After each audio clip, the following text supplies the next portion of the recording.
them use it themselves or give it to somebody else or whatever they say they're going to do with it. And that includes the government. Since we don't have the power to do it individually, I can't go to one of you and say, point a gun and say, pay my doctor bill.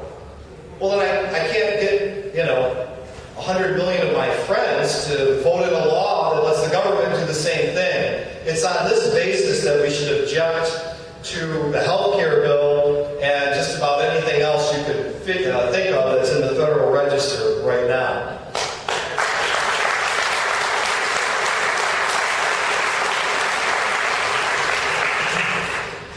And you also hear, as far as in the context of maybe a nullification argument or other arguments about natural rights, that there's a natural law that never changes, whether we are exchanging molasses for hand-churned butter or superconductors for software.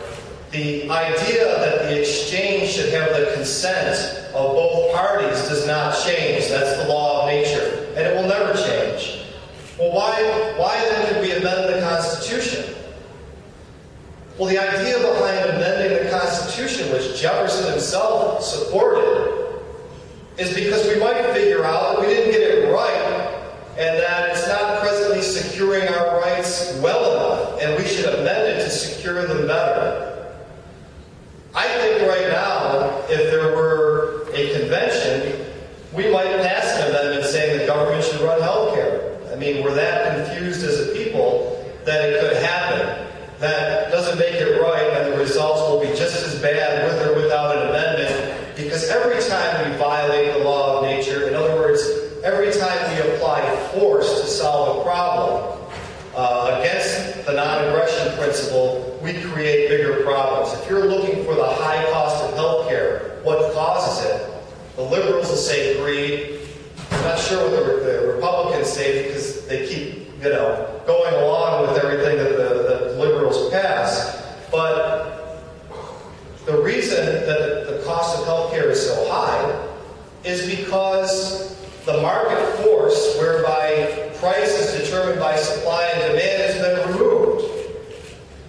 Demand is not only the willingness to buy something, which everybody wants health care, it's the ability to buy. And when the government forces the whole community to pay for it, demand becomes unlimited, and the price goes up forever until such time that the government runs out of money. And thank God we're pretty close to that time right now.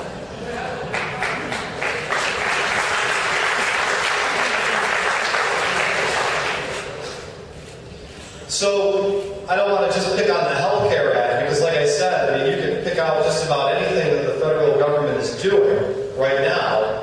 And apart from, about 1/5 of the military force and the courts, which don't cost anything, just about everything else violates the law of nature, the non-aggression principle, and almost all of it violates the Constitution as well. And when I say violates the Constitution, it's not like we didn't pass it according to the correct procedure. I mean, let's face it, the Constitution is mainly pretty boring. It says this is how we're going to elect people, this is how many there's going to be, this is how old they have to be. Who cares? That's just the means. The important part, Article 1, Section 8, here's what powers the federal government gets to exercise. And the 10th Amendment that says, in case you didn't get it out of the original document, if it's not on the list, you can't do it.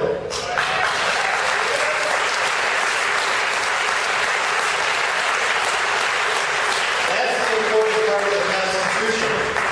And the Bill of Rights, so-called, those other 10 amendments say, in case you don't read so well, you can't do this, you can't do that, you can't do this, and we just named 8 rights. Well, there's a whole bunch of others that you can't infringe either. That's the 9th Amendment.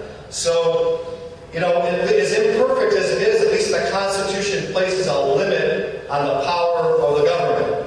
And I think it gives them too much power. So did Thomas Jefferson. He never really liked it all that much. But he said, if this is what we have, we should at least follow it. And that brings us to the last question. What do we do when the government doesn't follow it? Okay? We're at this conference about nullification, which Jefferson thought up the idea, 1798-99 saying if the federal government passes a law that exercises a power we didn't delegate, it's not even a law and we're not going to follow it. And the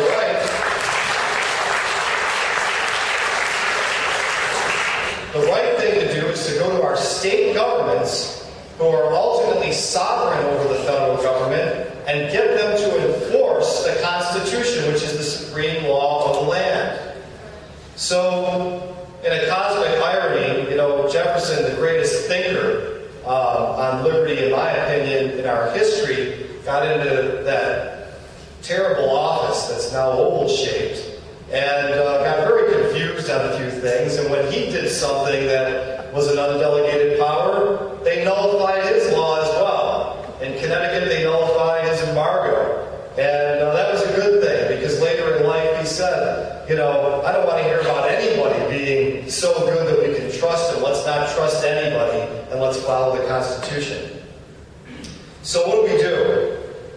We're here to say, if the federal government exercises a power that we didn't delegate to them, we the people, and we may have delegated some we shouldn't have that violated the law of nature anyway, but if the law not only violates the law of nature, but also is not even delegated by us, then it's not a law. And so this nullification is not civil disobedience. Okay, we're not breaking the law. It's not rebellion. We're not lighting the torches and storming the Bastille in Washington, D.C. We are actually asking our state government to protect us from criminals, people who are breaking the law. And in fact, if you look into some of the nullification laws already passed, a few, they say, federal government, we do not recognize this as a law in our state. It's null and void. And by the way, if you send one of your agents to try and enforce it, we're going to arrest them and put them in jail. I love it.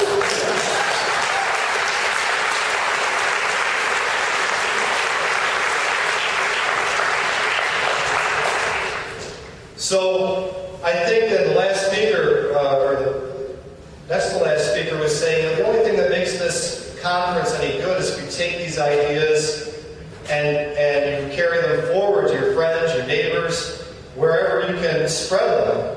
And you're going to get a lot of flack in return. And Tom Woods, who wrote the book, and our keynote speaker will tell you about a lot of it that he hears in the mainstream media. But you're going to hear the same things. And the first thing you're going to hear is extremists, I think. Boy, that's very extreme.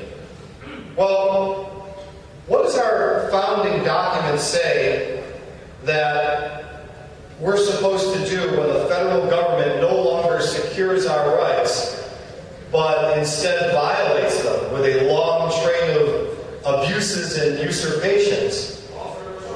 We're supposed to get rid of the government, tear up the Constitution, and write a new one. This is not just a right, it's a duty. Because we can't give away our natural rights, it is our duty to defend them. And that's one of the natural duties that Jefferson was talking about earlier. And compared to ripping up the Constitution and getting rid of the whole government, I don't think nullification is extreme. I think it's a very moderate, peaceful, and reasonable way to deal with unchecked aggression by a group of people who have no authority to exercise this power.